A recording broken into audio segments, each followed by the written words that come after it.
My husband pressed the garage clicker, let me in soaking wet, and drove off without even rolling down his window.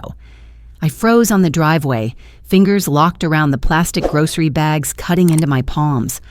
Cold rain slid down my neck under my scrubs like a thin, icy hand that wouldn't let go. 10 seconds earlier, I'd been sitting on the front step like a stray dog, watching our street through a curtain of water and pretending I still believed he was 5 minutes away. That's what he'd said the first time I called, then the second, then the third. Each promise stretched thinner than the cheap umbrella I'd forgotten to bring. The day had already gone crooked hours before the rain. It was supposed to be our first Saturday off together in a year and a half. I work nights in the pediatric ICU, 48, almost 49 now, with knees that remind me every shift that I'm not a young nurse anymore.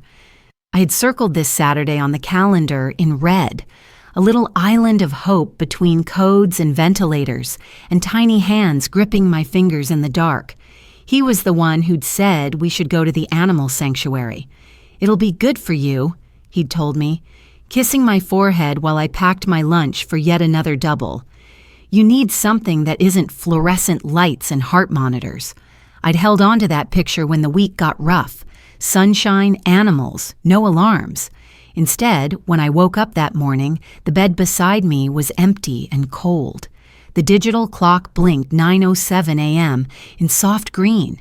His side of the closet was open, the hoodie he liked to wear to the grocery store gone from its hook. I smelled coffee in the kitchen, but the pot was empty. The mug he favored sitting in the sink with a brown ring at the bottom. I called him. "Hey," he said, cheerful, noise buzzing behind his voice.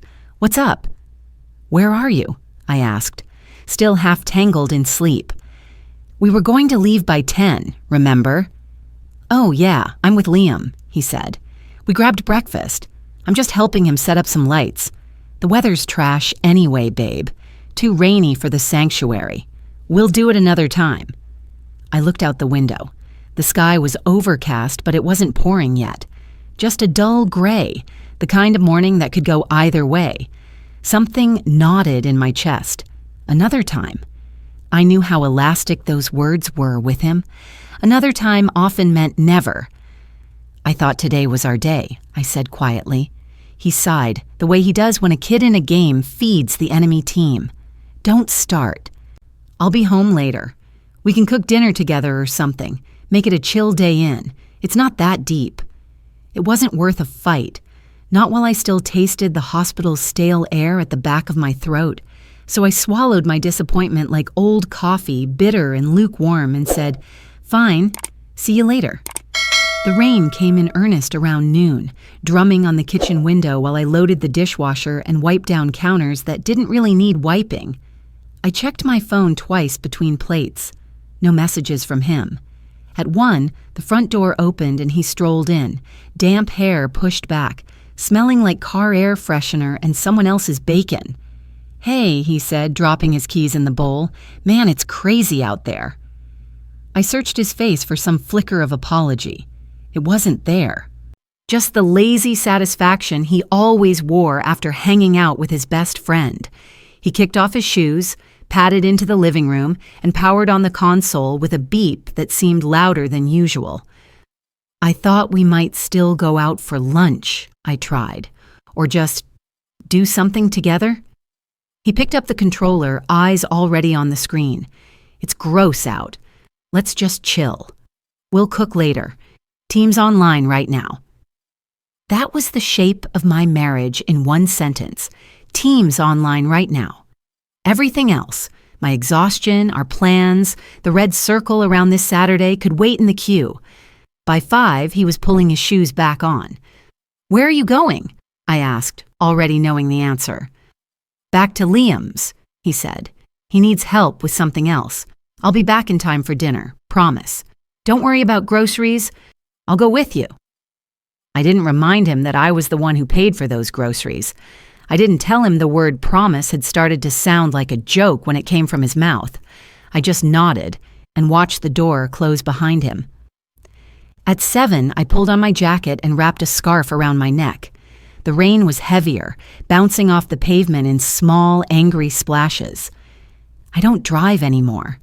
Not since my left eye decided after all these years that it was tired of focusing without warning. So I walked to the store like I always do. The fluorescent lights inside hummed quietly, and the air smelled of cold produce and industrial cleaner. I moved through the aisles on autopilot. Pasta, tomatoes, cheap wine, a small cake because it was supposed to be a special night, even if the special had shrunk. Every item I put in the cart felt like another attempt to stitch the day back together. By the time I stepped out of the automatic doors, plastic bags digging into my fingers, the sky had turned the color of dishwater. Rain slapped my face sideways as the wind picked up. I couldn't even tuck my chin into my jacket properly because my hands were full. The walk that usually took 15 minutes stretched as I picked my way around puddles that had swallowed the sidewalk. When I reached our front door and fumbled in my bag for my keys, my heart sank. Lip balm, wallet, crumpled grocery list, work ID card with my photo, smiling stiffly in ICU blue. No keys. I pictured them hanging on the little hook by the door where I'd left them in my rush to get out that afternoon. I rang the bell anyway, a reflex. Listening to it echo faintly inside the house. No footsteps answered, just the steady rush of rain in the gutters. I pulled out my phone with a shaking hand and called him. "Yeah?" He answered, breathless. "I'm locked out," I said. "I'm on the porch. Can you come? Let me in." "Right now?" he asked. I heard male voices in the background, the clink of bottles. "We're in the middle of something. I'm like 5 minutes away. Just wait. I'll be there." "You're 5 minutes away?" I repeated, teeth chattering. "Okay, I'll wait."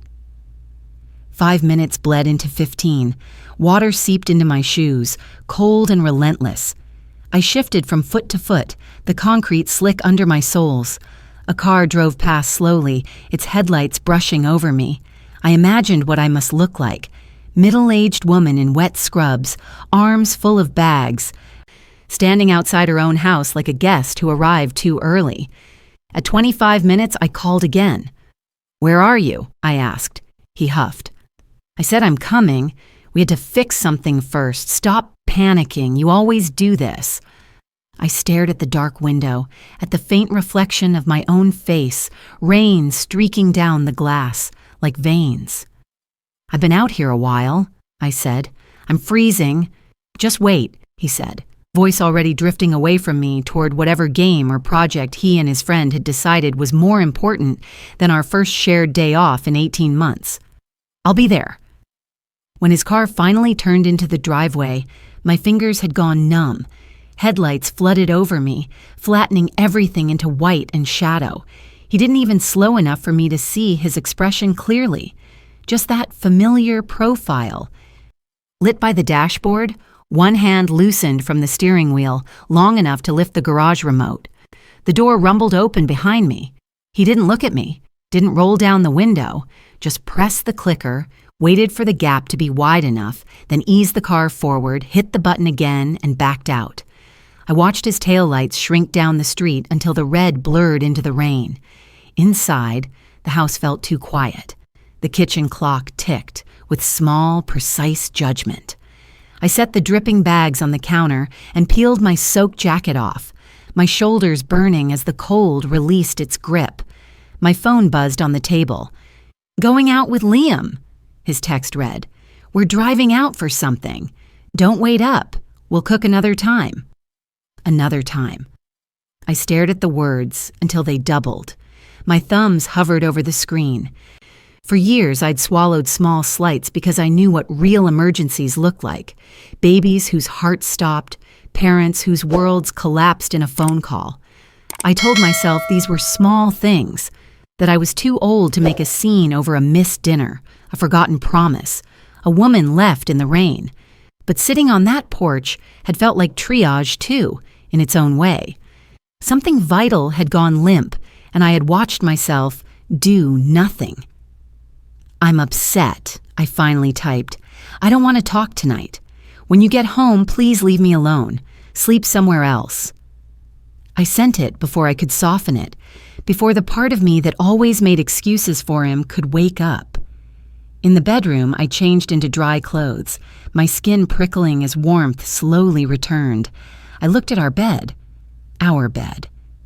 The one I'd crawled into after countless night shifts while he snored softly beside me, oblivious to the weight I carried. And then at the small, rarely used lock on the doorknob. The metal felt cool and smooth under my fingertips. It would be so easy not to turn it, to let him drift in later, full of stories about cables and errands and how I was reading too much into things. To let this night become just another blur in a long series of almosts. Instead, I turned the lock until it clicked, a tiny final sound that echoed louder in my chest than any slammed door.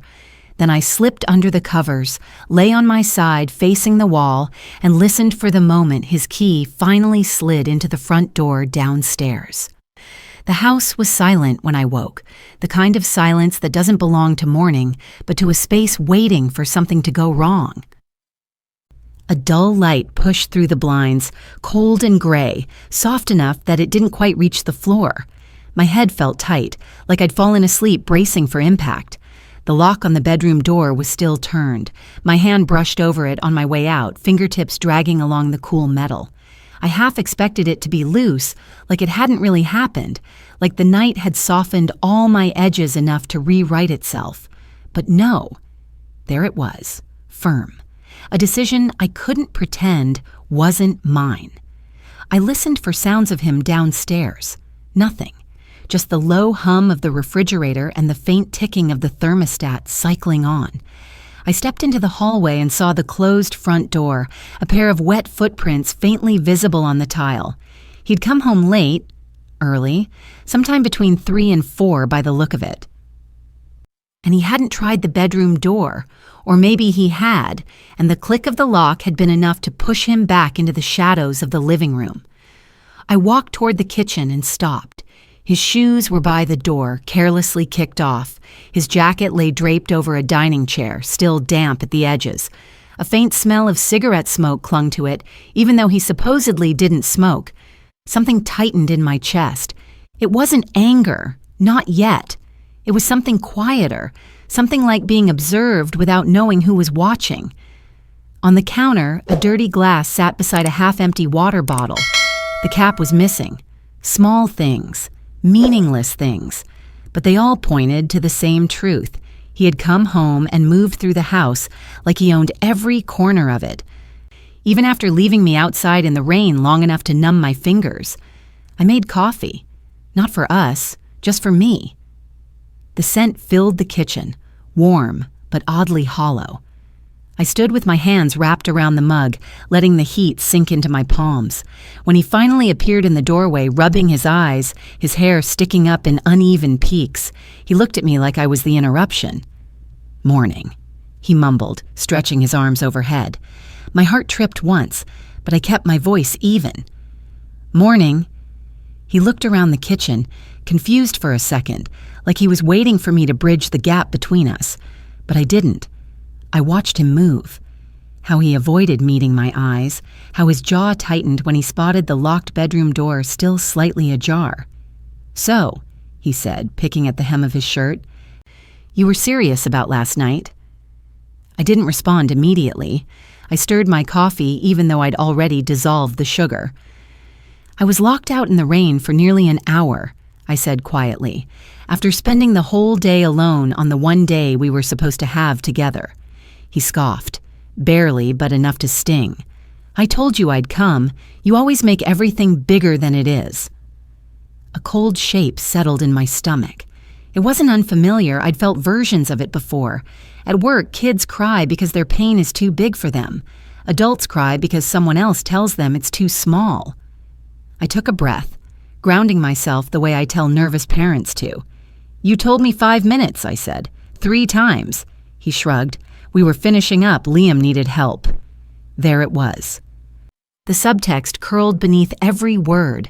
Liam needed something, and so I could wait, whether on a porch in the rain or in a marriage where I'd become a placeholder. "You didn't even open your window," I said. "When you pulled in, you just pressed the garage button and left." He rubbed the back of his neck. I was tired and soaked. I didn't want to make a whole thing out of it. Why do you have to take everything so seriously? My throat tightened. For a moment, the room blurred, not from tears, but from the ache behind my eyes, the kind that comes after long shifts staring at monitors and trying to stay awake through fear. It was serious to me, I said. He rolled his eyes, turning away before I could read his face fully. You know what? You're impossible when you get in these moods. I'm not doing this right now. I felt the shift then. Something subtle, nearly imperceptible, but unmistakable. The space between us widened, not because I stepped back, but because he stepped out of it. He grabbed a slice of bread from the counter, didn't toast it, didn't butter it, just chewed on it while scrolling through his phone. His face lit faintly with the screen's glow, cold blue. I could hear the notifications pinging softly. I knew the tone of that app. It was the group chat with his friend. A tiny electric sound followed each message, and with every ping, something frayed a little more inside me. He chuckled once under his breath, at something someone else had said.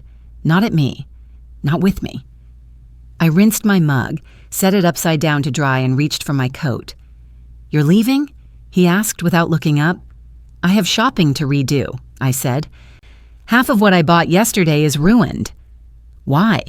He frowned. It was fine when I saw it. You saw it for 1 second, I replied. Through the rain, from your car window. A silence stretched between us, thin but sharp. He finally looked at me. Are you seriously still upset? Still upset. As though frustration had an expiration date that I had missed, as though soaking on a doorstep, forgotten, should have evaporated overnight like a puddle on a sunny day. It mattered, I said. My voice was steady, but my hands shook as I buttoned my coat. Yesterday mattered, and you didn't show up. He exhaled loudly. You're being dramatic. The word hit harder than I expected. Dramatic. A dismissal disguised as an observation. I felt something inside me pull taut, like a thread yanked too tight. I stepped toward the door. I'm going out, I said. Where? I don't think that's your concern this morning. His eyebrows shot up, but he didn't stop me. He didn't follow. He didn't ask if I needed anything. He just sat there, half-eaten bread in one hand, phone glowing in the other, while I walked out into the cold morning light and wondered, truly wondered, how long I had been living beside a man who could watch me shiver on our doorstep and feel nothing tug inside him. As the door closed behind me, I heard his phone ping again, followed by a soft laugh that didn't include me, and for the first time, I felt the certainty settle deep and heavy. Something in this house was shifting, and it wasn't stopping. I didn't always live like this. Me on one side of a closed door, him on the other, both pretending the lock wasn't just metal, but history. Long before the rain-soaked porch and the garage door coming down like a verdict, there was a cramped studio apartment that smelled like instant noodles and cheap coffee. I was 21 then, still in nursing school, still believing that exhaustion had an expiration date, and love didn't. The walls were thin enough that I could hear my upstairs neighbor's TV through the ceiling, some late-night drama where people cried louder than anyone I'd ever seen in real life.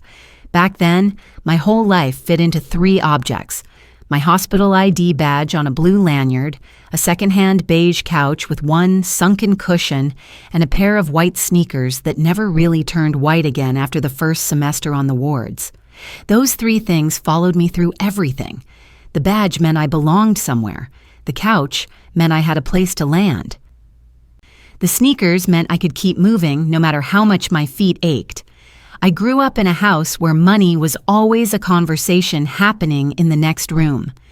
My parents never said, "We're broke," out loud, but you could hear it in the way the cutlery sounded on the plates when the bills came in, the slight pause before my mother poured herself another cup of tea. She'd already steeped twice. My father worked nights in a factory until his back gave out. My mother did other people's laundry and pretended the steam from the iron was just heat, not a fog she was living in. We rarely went out to eat. If we did, it was one pizza for 4 people and a quiet calculation over who got the last slice. I watched them wear themselves down until their shoulders curved inward, as if the world had hands on them pressing down from above. I told myself I would not end up like that if I chose a job that mattered, if I learned enough, cared enough, pushed hard enough, my life would be different. In nursing school, I clung to that conviction like a life raft. I'd wake up at 4:30 a.m., pull on those stained sneakers, loop my badge around my neck, and take the earliest bus, sitting by the window with half-shut eyes while the city yawned awake. The world always looks softer from a bus at dawn, like someone turned the contrast down so you don't see all the cracks yet. The pediatric rotation was where everything sharpened. Tiny beds, tiny gowns, tiny hands curling around my finger. The first time I watched a child's chest rise and fall with the help of a machine, something inside me locked into place. This was where I was supposed to be. Not because I was strong, but because I knew what it meant to be scared and have no one explain what was happening. I met him during those years, in that cramped apartment with the sinking couch. I was studying at the tiny kitchen table, highlighter caps scattered like candy, when my roommate's boyfriend brought a friend over. He was loud, funny, the kind of man who took up the whole room without even trying. "You look like you haven't slept in a week," he said, grinning, leaning against the doorframe. "I haven't," I replied, flat. He laughed like I'd told a joke. He started coming around more after that. At first, he was just the friend who knew about computers and fixed our ancient Wi-Fi router when it gave up. Then he was the one who brought takeout whenever my shift ran long, dropping off a bag of greasy fries and a burger like it was no big deal. Once, I came home after a 13-hour shift, eyes burning, uniform stiff with dried formula and God knows what else. I collapsed on that sagging couch and stared at the ceiling. He was already there, half watching some dumb action movie. "Rough day?" he asked. "A baby coded," I said. "We got him back." He muted the TV, really looked at me, and for the first time I saw something almost gentle in his eyes. "You're kind of a superhero, you know that?" No one had ever said that to me before. My parents said things like, "We're proud of you and you're doing good," but it came wrapped in worry. With him, it felt like admiration without strings. It's funny how little sentences like that dig into you. Years later, when I would watch him sink into a gaming chair for 8, 9, 10 hours at a time, I'd remember that one night on the couch, his hand on my ankle while I fell asleep mid-sentence, believing I'd found someone who understood the weight I carried. We got married in a modest ceremony, nothing fancy. I wore a borrowed dress, and my mother cried into a paper napkin even though she insisted she wouldn't. His parents danced too long and too close to the speakers. The DJ mispronounced my name twice, and we laughed both times. We didn't have a honeymoon. We couldn't afford it. Instead, we moved into a small rental house with carpet that smelled like other people's dogs.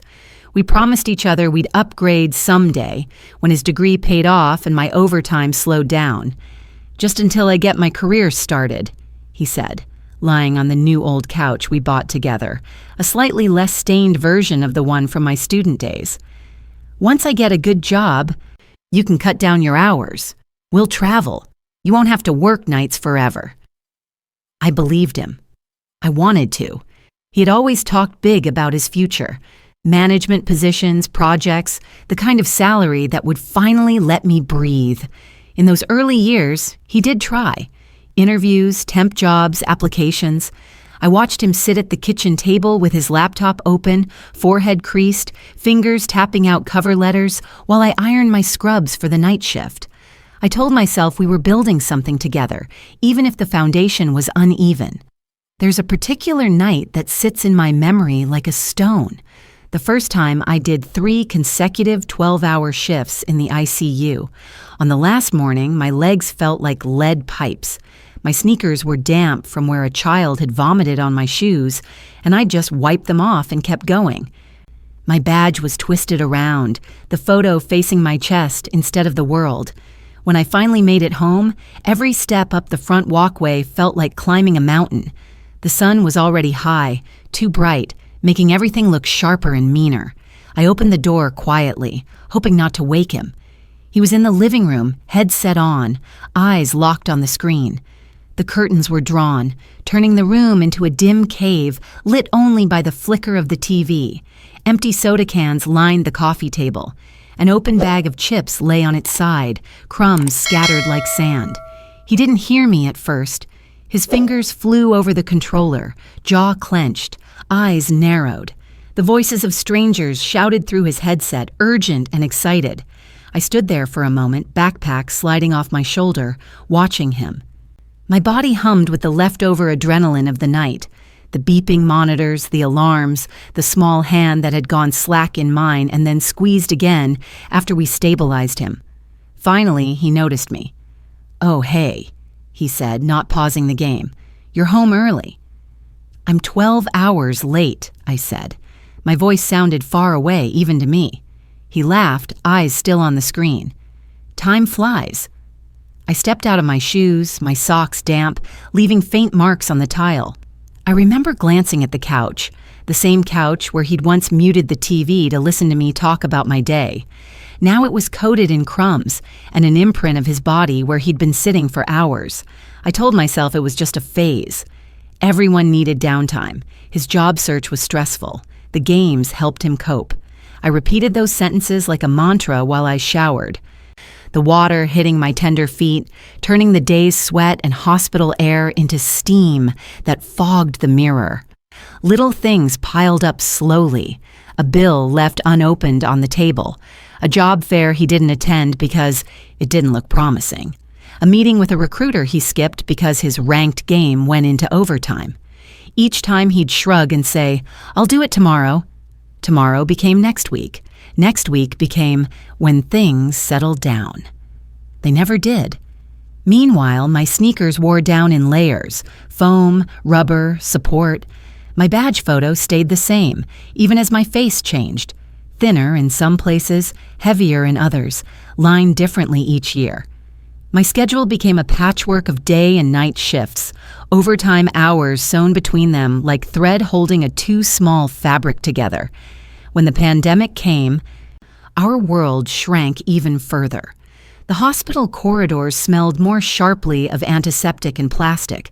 Families weren't allowed in like they used to be. Mothers and fathers hovered on video calls while I held phones near small faces. My badge got a plastic shield clipped over it. My sneakers squeaked on floors newly rearranged with isolation signs and extra equipment. I started crying in supply closets sometimes. Not the kind of crying that empties you out, but the kind that leaks. 2 tears, maybe 3, wiped away quickly before anyone notices. At home, his routine barely shifted. For a while, he talked about being careful, about limiting contact, about how my job was dangerous, how he admired me. But that talk faded as months went on. "Must be nice having a job that still pays," he said once, half joking, when one of his part-time shifts at the store got cut. "I'd trade you in a second," I answered, slipping my shoes off at the door, trying not to bring the hospital's invisible weight into our house. He grinned, nudging my arm with the controller. "Nah, you're the tough one." Tough. That's what everyone said. Parents at work, co-workers, my own mother on the phone at night when I didn't want to worry her. "You've always been strong," she'd tell me. "You handle things." Maybe that's the problem. When you become the person who handles things, people stop wondering if you're handling too much. We bought this house a couple of years ago, after enough overtime had stacked up into something resembling a down payment. I remember standing in the empty living room with him, the walls bare, sunlight streaming in through the big front window. My sneakers squeaked on the polished floor. I held my badge in my hand, thumb rubbing over the worn edge of the photo. "We did it," he said, throwing an arm around my shoulders. "Our place. Finally." I almost said, "I did it." Not out of cruelty, but out of sheer, exhausted truth. Instead, I swallowed the words and smiled. We picked out a new couch together then. He insisted on one with built-in cup holders and a recliner section for movie nights. I wanted something that wouldn't swallow the whole room. We compromised, like couples do, and bought one on sale that hugged the far wall, gray and soft, smelling faintly of the warehouse when it was delivered.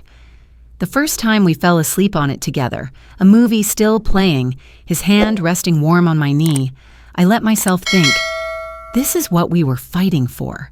A home, a place to rest, a life. Over time, that couch became another shoreline where our differences washed up. His side developed a permanent hollow, an indentation shaped by hours of sitting, gaming, scrolling.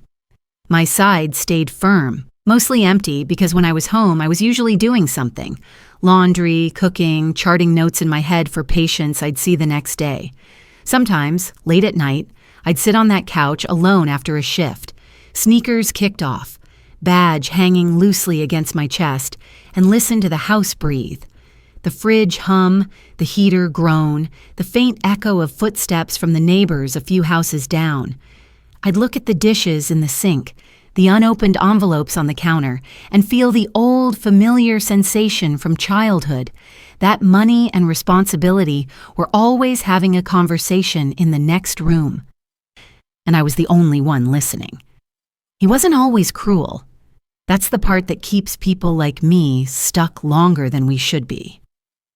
There were mornings when he'd bring me coffee in bed after a night shift, setting the cup carefully on the bedside table, kissing my forehead softly. There were days when he'd send me a stupid meme in the middle of a code, and I'd look at it during a lull and actually laugh, the sound strange in my own throat. Once, when I came home after losing a patient I'd grown too attached to, I walked straight past him, straight past the couch and into the shower, still in my scrubs. I turned on the water and sank to the floor, sobbing as the fabric clung to my skin. He found me there, eyes wide, and without saying anything, he reached in, turned off the water, and wrapped a towel around my shoulders. He held me until my breathing slowed. Moments like that are dangerous. They become anchors too, but the kind that keep you tethered to a version of someone who only exists in flashes. If I'm honest, a part of me always hoped he'd wake up one day, look around, and realize how lopsided things had become. That he'd see the indent in the couch and the holes wearing through my sneakers and say, "This isn't fair. Let me carry some of this." Instead, little by little, he began to act like the life my labor bought us was his baseline, his default setting. Job applications slowed. Grocery shifts stayed at 2 days a week. Hours on the game stretched. When I'd come home sore and bleary-eyed, he'd sometimes say, "You're lucky you found something you're passionate about." Lucky. It never felt like luck. Walking hospital corridors at 3 a.m., sneakers squeaking, badge bouncing against my chest, holding a tiny hand that wouldn't let go. It felt like duty. It felt like a calling. It felt like a weight I was willing to carry. I just didn't expect to carry it alone at home, too. Now, when I look at my badge in the bathroom mirror before a shift, I see more than my name and job title. I see the years I traded for this house, for that couch, for the groceries in the fridge, and the gas in his car. When I step into my shoes, I feel every mile walked between the bus stop and the hospital, between the hospital and home, between hope and disappointment. Somewhere along the way, the things that were supposed to support us, the job, the house, the marriage, became proof of a balance sheet that never quite added up. I used to think if I just worked a little harder, stayed a little longer, gave a little more, the numbers would finally make sense. But sitting on that porch in the rain, fingers slipping on wet grocery bags, watching his car pull away after a 2-second mercy, something else clicked into place. The math wasn't broken, the partnership was. And as I tied my laces on those same worn sneakers again, getting ready for another shift, I realized I knew exactly when the scale had started to tip. I'd just been too tired to admit it out loud. When I came home that evening after my shift, the house felt colder than usual. Maybe it was the air conditioning he always left running too low. Maybe it was the leftover chill from the morning. Or maybe it was the kind of cold that comes from silence you can't thaw. He was on the couch when I walked in, feet up, controller in hand, headset around his neck. The only light in the living room came from the TV screen, a bluish glow that made the room look smaller than it really was. Bowls and cans covered the coffee table. A half-eaten sandwich sat on a paper plate, drying at the edges. He didn't look up, not even when I dropped my bag onto the kitchen counter a little harder than necessary. The silence pressed in, thick and dismissive.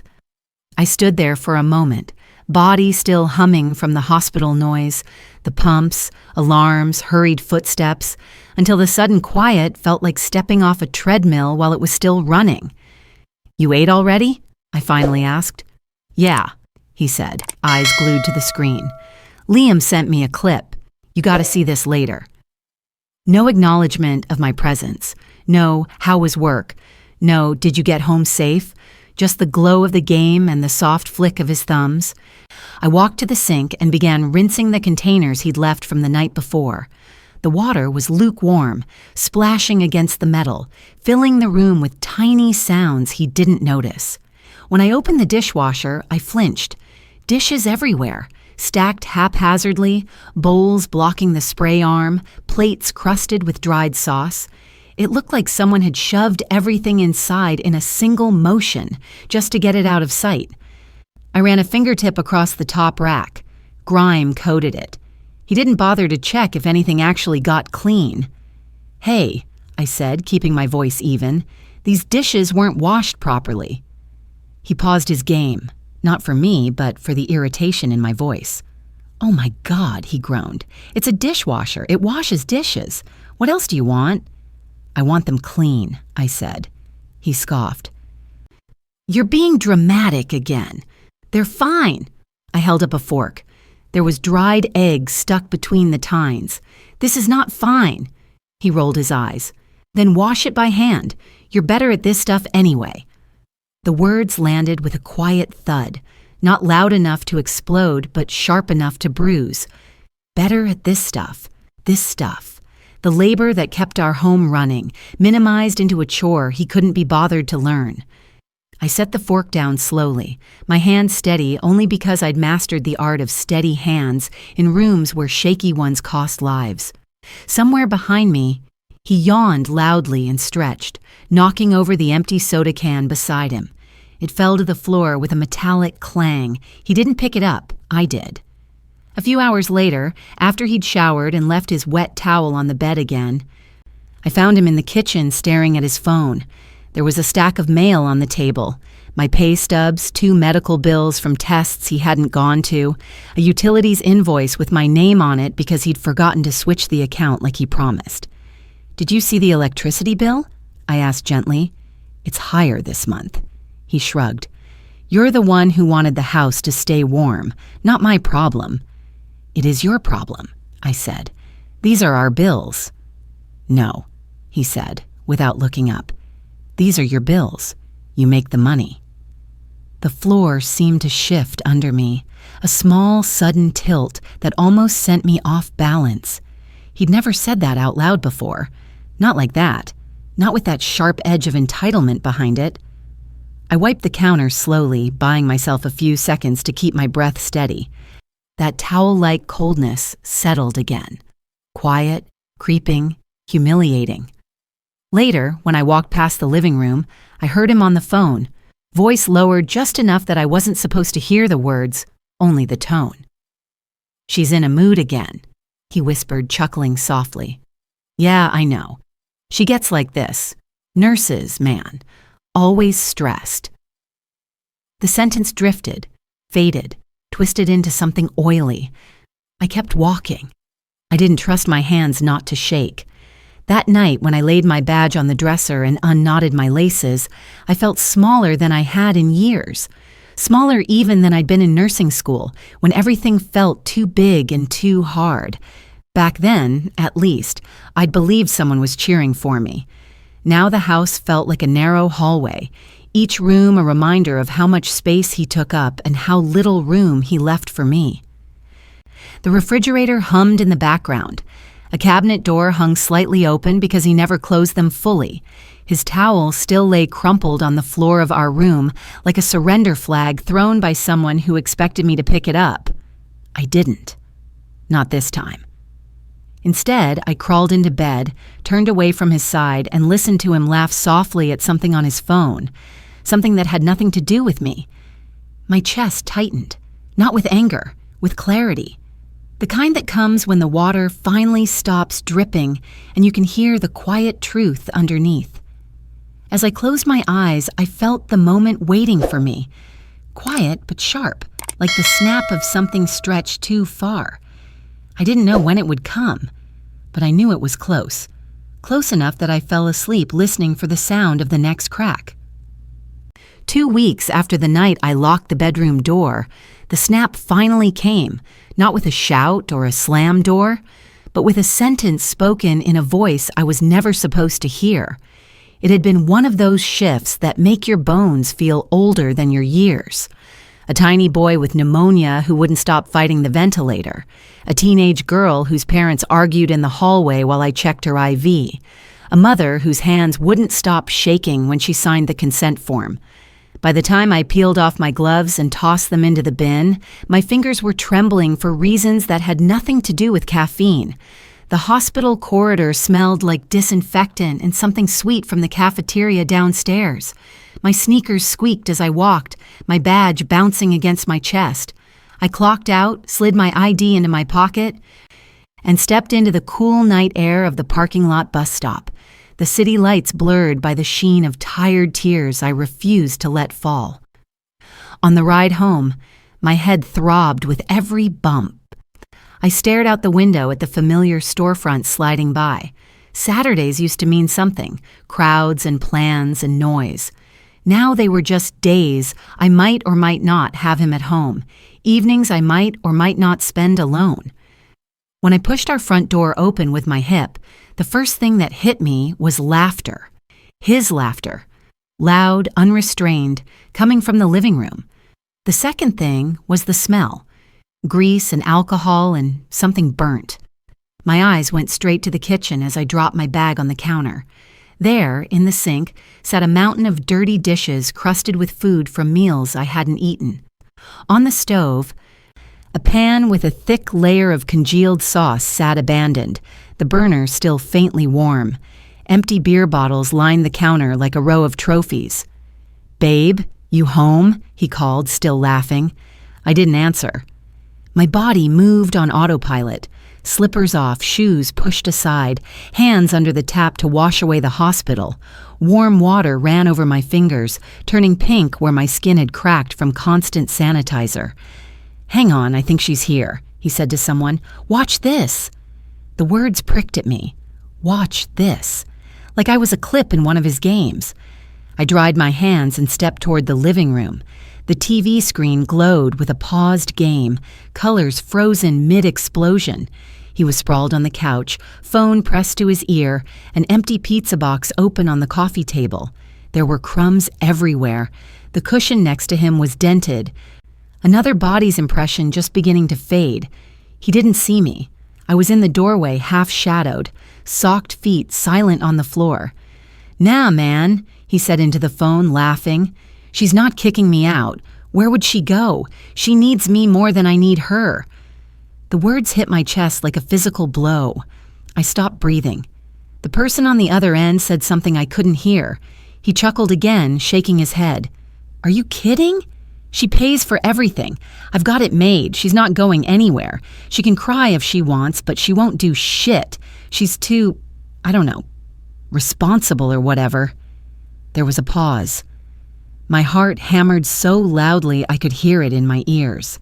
"Nah, she won't leave," he added casually. "She's not built like that. She's safe, you know? Reliable. That's the whole point. Safe. Reliable." The words I'd tried to wear as armor my whole life suddenly felt like shackles he'd wrapped around my ankles. A small, sharp sound escaped me, a breath catching, more exhale than word. I didn't even realize I'd made it until he turned. His eyes met mine, and for the first time in a long time, I saw something other than boredom or irritation. For a fraction of a second, there was panic. He pulled the phone away from his ear, covering the mouthpiece with his hand. "How long have you been standing there?" he asked. My throat was dry. "Long enough." Silence dropped between us, heavy and suffocating. The muted game on the TV showed some animated character frozen mid-leap, forever suspended above a cliff. The voice on the phone called his name faintly. He didn't answer. His hand tightened around the device. "You weren't supposed to hear that," he muttered. "I know," I said. My voice surprised me. It was calm, steady, like the voice I use when I tell parents news they don't want but need to hear. He rolled his eyes, trying for his usual smirk and failing. "Come on, you know I was just talking crap. Guys exaggerate. It's a joke." "A joke," I repeated. He stood up, waving the phone like a prop. "You think I don't appreciate you?" "I do. I've told you that. But I mean, it's true, isn't it? You're not going to blow up your life over some little fight. You're not like that. You think things through. That's what I meant." I looked at the pizza box, the bottles, the crumbs on the couch, at the dent in the cushion from someone else being there earlier, at the trail of mess he always trusted me to clean. "You told your friend I need you more than you need me," I said. "Is that what you think?" He snorted, tilting his head. "Well, yeah, I mean, you'd fall apart without me. You're so emotional, you'd work yourself into the ground. At least I keep things even." Even? The room swayed just slightly, not from exhaustion this time, from clarity. My hands were trembling now, but not like they do when I'm overwhelmed. This was different. This was the kind of shake you get when you finally let go of something heavy you've been carrying too long, and your muscles don't quite know what to do with the sudden absence of weight. I stepped closer, the TV's blue light washing over us. He watched me with a wary expression, like I might suddenly throw something. I didn't raise my voice. I didn't throw anything. I simply walked past him, reached for the remote, and turned the TV off. The room dropped into a softer, shadowed dimness. "Hey, I was watching." "I know exactly what you were watching," I said. He flinched at my tone, not because it was loud, but because it wasn't. Because for the first time, I sounded like someone who wasn't asking him anything. I sounded like someone making a decision. I looked at the couch, at his imprint there, then at the door to our bedroom down the hall. "I need you to leave the room," I said, "now." He blinked. "What? Why?" "Because I am not safe here," I replied, the words forming themselves with a horrible crystalline precision. Not the way you mean it, not as your cushion, not as your backup plan, not as your guarantee. His jaw tensed. "You're overreacting." "No," I said. "I've been underreacting for years." The silence that followed was so thick it felt like another presence in the room. He opened his mouth, closed it again. Somewhere in the house, the fridge hummed, oblivious. He finally lowered the phone from his ear completely. "So what? What, leaving?" "Not tonight," I said. "Tonight I'm going to sleep, alone, in my room, and you are not going to be there. You can stay in the living room, or at Liam's, or in your car. I don't care. But tonight you are not my husband in that bed. You are a man who has told his friends I am a safety net he can stomp on." His face flushed dark. "You're being ridiculous. This is my house too." I walked to the hallway slowly, feeling each step like a marker I wouldn't be able to go back and erase. At the bedroom door, I turned back. "No," I said quietly. "This is my house. I pay for it. I keep it running. I keep us fed. You've been living here like a guest who never checks out." His mouth opened again, outrage gathering, but I didn't wait for it to solidify. I stepped inside the bedroom and put my hand on the doorknob. "And tomorrow," I added, heart pounding, "we're going to talk about what that actually means for rent, for responsibilities, for us." His eyes widened at that word, rent, as if I'd slapped him. Before he could respond, I closed the door gently but firmly. The lock turned under my fingers with that same small final click, but this time it sounded different. This time it sounded like the beginning of the end of pretending. I woke before sunrise, the house holding its breath in that thin hour between night and morning when everything feels possible and impossible at once. My body ached from work, from tension, from years of bending myself into shapes that fit someone else's comfort. When I opened the bedroom door, the living room lights were off. He had slept, if he slept at all, on the couch. A blanket lay crumpled on the floor beside it, like he'd kicked it away in frustration. His shoes were still by the door, but his jacket was gone. I didn't know if he'd stepped out early or if he'd left in the night and come back sometime before dawn. What I did know was this: something had shifted permanently. I boiled water for tea, the kettle's soft hum grounding me. For the first time in months, maybe years, the kitchen felt like my kitchen, not a place where I cleaned up after someone, not a room full of undone chores waiting silently for me to notice them, but a space where I could hear my own breathing. I sat at the table with a pen and a notepad. The paper was slightly curled at the edges from being shoved to the back of the drawer. I flattened it with my palm. I didn't start with anger. I started with math. Rent, utilities, groceries, internet, car insurance. Line after line, I wrote the numbers I had memorized out of necessity, the numbers I had carried alone. When I reached the total, I circled it. Then, in a separate column, I wrote what he contributed. 2 shifts a week at the store, sometimes 3, but only if someone else needed coverage. The difference was staggering, written in ink. On the page, it looked like a confession. The sun crept higher, filling the window with a pale glow. I slid the pad aside and pulled out the small metal file box where we kept paperwork.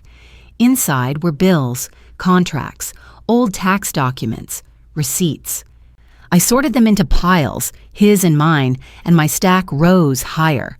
As I separated envelopes, I found the lease extension from last year, the one we'd both signed without really reading.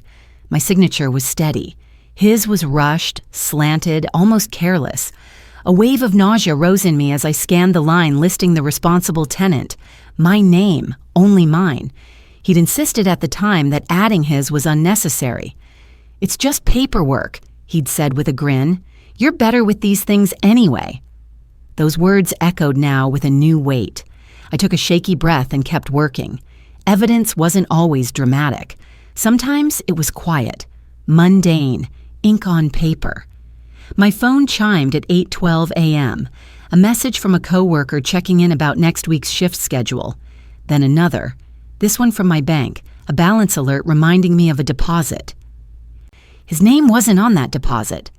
As I scrolled, my thumb hovered over months of expenses: grocery store, gas, utilities, online orders he'd made with my card because we'll sort it out later. Later never came. By the time I set the phone down, I had more evidence than I expected, and none of it was dramatic. It was worse. It was ordinary, commonplace.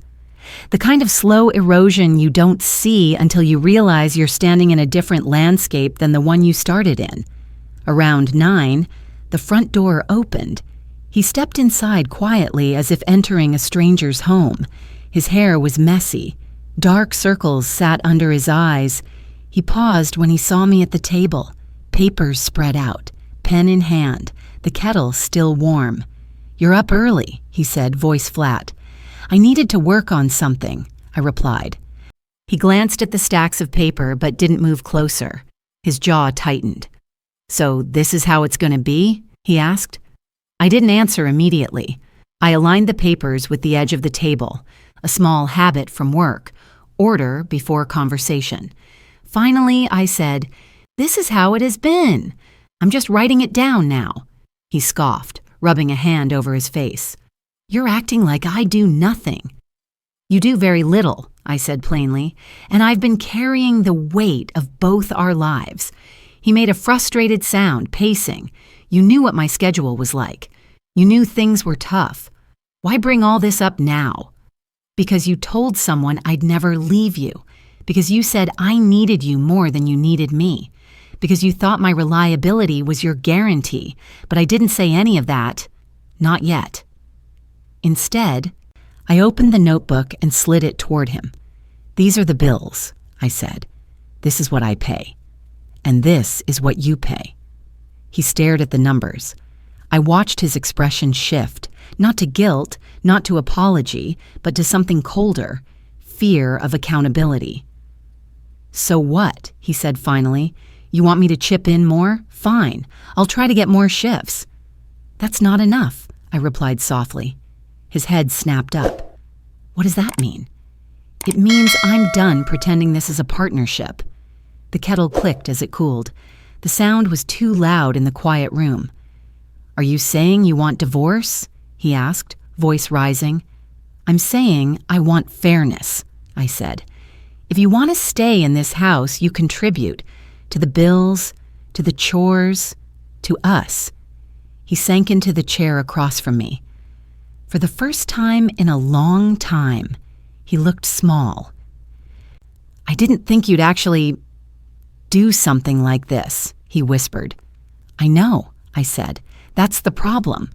He swallowed, eyes flicking to the papers again, the totals, the signatures, the proof. So what happens now? He asked. We talk, I said. Not today, but soon, and I prepare. He frowned. Prepare for what? I didn't answer, not directly. I stood, gathered the papers into a neat stack, and placed them back into the file box. As I turned away, I felt his gaze follow me, uneasy, uncertain. He knew something had shifted. He just didn't know how far. But I did, because preparation isn't dramatic. Preparation is quiet, deliberate, a slow tightening of threads before they pull. And as I walked back to the bedroom to get ready for work, I knew the next step would come whether he faced it or not. The room behind me held a fragile, trembling stillness. The kind right before a truth finally breaks the surface. He was already sitting on the couch when I came home from work the next evening, hands clasped together, foot tapping against the carpet like he was the one bracing for impact. The TV was off for once. The room was too quiet, the kind of quiet that comes when someone rehearses a speech in their head and still doesn't know how to start it. I talked to Liam, he said the moment I stepped in, his voice too casual, too light. He said maybe we both overreacted. I slipped out of my shoes without answering. My body still carried the echo of the day. Alarms, hallway chatter, the rhythmic hiss of oxygen flow, the weight of small lives, as always, lingered in my shoulders. I hung my jacket on the hook and waited for my own heart to slow before I walked into the living room. He watched me, restless, waiting. Can we talk now? He asked. No, I said quietly. We can talk when I sit down and choose to, not because you're cornering me at the door. He opened his mouth, but I walked past him into the kitchen. The kettle clicked on. The water heated. For a moment, steam filled the room, softening the edges of everything. Then I turned back. Now, I said, we can talk. He straightened, bracing himself. I sat on the opposite end of the couch, leaving space between us, a neutral territory. He shifted toward me slightly, but not close enough to touch. Look, he started, rubbing his palms on his jeans. I know I haven't been perfect. This isn't about perfection, I said. It's about effort.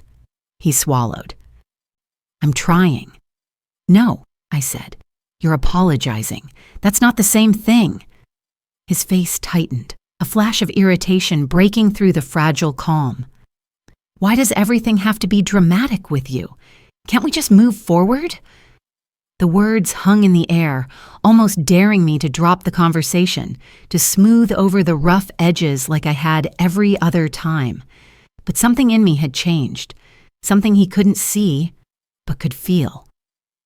I lifted the stack of printed documents I'd placed on the coffee table before leaving for work that morning. Bank statements, bills, screenshots, the lease with my name alone, the list of expenses we went over yesterday. He froze when he saw it. You're doing research now? He scoffed. That's crazy. I didn't react. Instead, I slid one page forward, my bank transactions, his online orders, our grocery bills, and a newer one, a cash withdrawal he had made 2 weeks ago that he never mentioned to me. "What's this?" I asked. He blinked, taken off guard. "I needed money." "For what?" He hesitated. That was all the answer I needed. "That's not the point," he snapped. "You're digging through my personal stuff?" "This isn't personal," I said softly. "This is our life, and right now you're draining it." He stood abruptly, pacing. "I can't believe you're doing this. You're treating me like some kind of criminal." "Criminals hide things," I said. "Partners don't. You chose which one you want to be." His jaw clenched. "You're twisting everything." "No," I replied. "I'm uncovering everything." I slid another page toward him, this one with the numbers clearly outlined. "What you contribute," I said, tapping one column. "And what I contribute." He didn't look. He stared at the wall above my head, trying to hold on to whatever version of this story made him the victim. "I'm not going to be financially interrogated in my own home," he said. "This is my home," I said. "You said it yourself, just not out loud." His head snapped toward me. I continued. "You told your friend I'd never leave, that I need you more than you need me, that I'm safe, that I'm reliable." His mouth opened, but no sound came out. "You said," I finished, "she won't do anything." A long, brittle silence followed. Something in his posture faltered. The realization was sinking in, slow and painful, that I wasn't bluffing, and he wasn't in control. He sank onto the arm of the couch, head in his hands. For the first time, he seemed small, not in defeat, but in recognition, like he was finally seeing the version of himself I'd been living with. "I didn't mean it," he said quietly. "I was frustrated. You know how guys talk." I shook my head. "No, I know how respect sounds. And that wasn't it." He stood again, voice rising.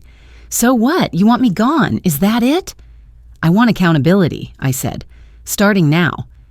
"And if I don't agree?" I looked him directly in the eyes.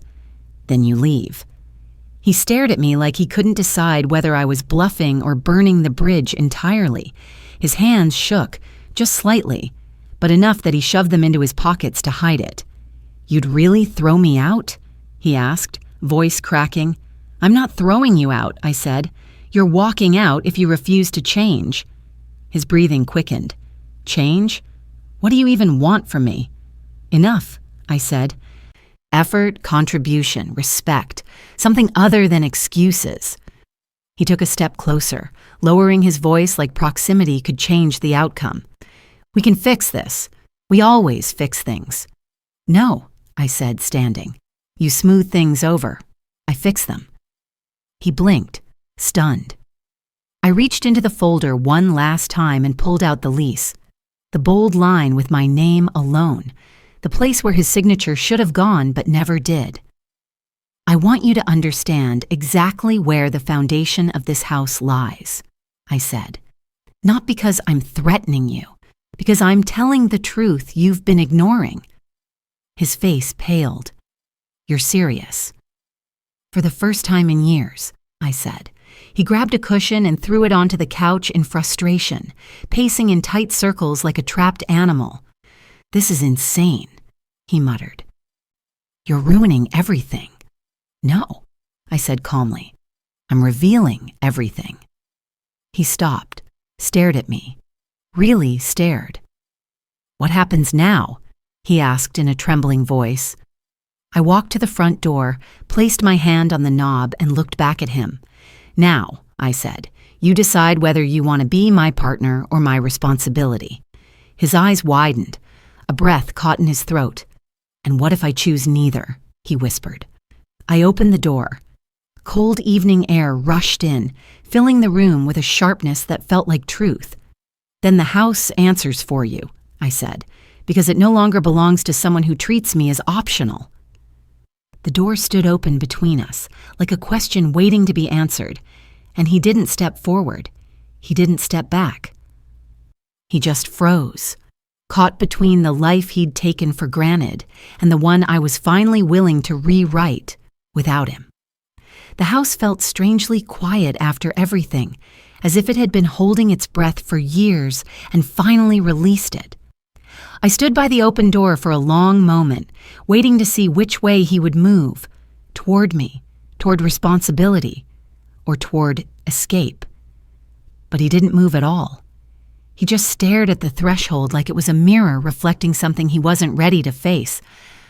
I closed the door gently, not as a punishment, not as a victory, but as a boundary. The click was soft, almost tender. Then I walked past him without speaking, past the couch with its familiar sag, past the table still scattered with the documents that had finally made him see the shape of our life. I placed everything back into the file box and returned it to the shelf where it belonged. He stayed standing, shoulders slumped, not angry anymore, just uncertain. "I don't know how to do this," he said quietly. I paused, my hand on the spine of the box. I know, but knowing is the first step. Pretending is what kept us here. He sat slowly, rubbing his face with both hands. "I didn't mean to take everything for granted." "I know," I said, and the words didn't hurt the way they once did. But intention isn't the same as impact. He looked up, eyes tired. "Do you want me gone?" "No," I answered honestly. "I want peace. I want partnership. I want to stop holding everything together by myself. If you can rise to that, then there's space for you here. If you can't, then the answer will come on its own." He nodded slowly, not arguing for once, not deflecting. The silence between us softened, not healed, not mended, just softened enough that I could breathe without feeling like I was inhaling shards of glass. I made tea, the steam curling like a small offering of warmth in the cool kitchen. When I set his cup on the table, he blinked, surprised. Not grateful, surprised, and that told me everything about who we'd become. Kindness had grown rare, expectations had grown uneven, and I was finally strong enough to stop pretending that wasn't true. "I'll start looking for extra shifts," he said. "You'll start looking for a real plan," I corrected gently. "Not patches, not temporary fixes, a plan that doesn't rely on my exhaustion." He swallowed, but he didn't argue.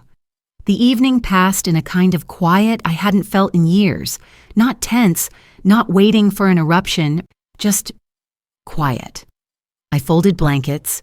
He cleared the coffee table. We existed in the same space without tipping around each other like we used to. Later that night, when I sat on the edge of the bed, I reached for the sneakers tucked beside my dresser, the same ones I had worn in nursing school, then in the ICU, then on that rainy walk home. Their soles were worn smooth, the heel edges frayed, the laces slightly gray no matter how often I washed them. Those shoes had carried every version of me: hopeful student, exhausted worker, lonely wife, quiet fighter. I rested my hand on them, feeling the softened fabric under my fingertips. They were an anchor from my past, but suddenly they weren't just symbols of burden. They were reminders of endurance, of movement, of surviving floors I thought would break beneath me. He came to the doorway, leaning on the frame. "You're quiet," he said. "I'm thinking," I answered, "about what comes next." He looked down at the floor. "Do you think we can fix this?" I took a long breath. "That depends on both of us, but for the first time, I think I know my part." The room was dim, lit only by the soft glow of the bedside lamp. He waited for something. Permission, reassurance, a promise I wasn't ready to give.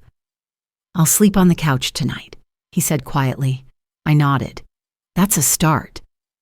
When he walked away, I sat for another moment, hand still resting on the faded sneaker, and I felt something shift inside me. Not the collapse I'd feared, not the anger I'd carried, but something steadier, clearer. I wasn't trapped. I wasn't small. I wasn't waiting for someone to choose me. I was choosing myself. As I turned off the light and slid into bed, The house settled around me. Not heavy, not lonely, just honest. The kind of honesty that comes after a long storm, when the last crack of thunder fades and the air feels different, washed clean. Tomorrow would bring difficult conversations, decisions, maybe changes neither of us fully understood yet, but tonight, for the first time in a long time, I felt a quiet strength fill the empty space beside me, and I knew, deep down, that whatever came next would be built on truth, not fear. If my story touched something in you, let me know. Sometimes sharing our hurt reminds us we don't have to carry it alone anymore.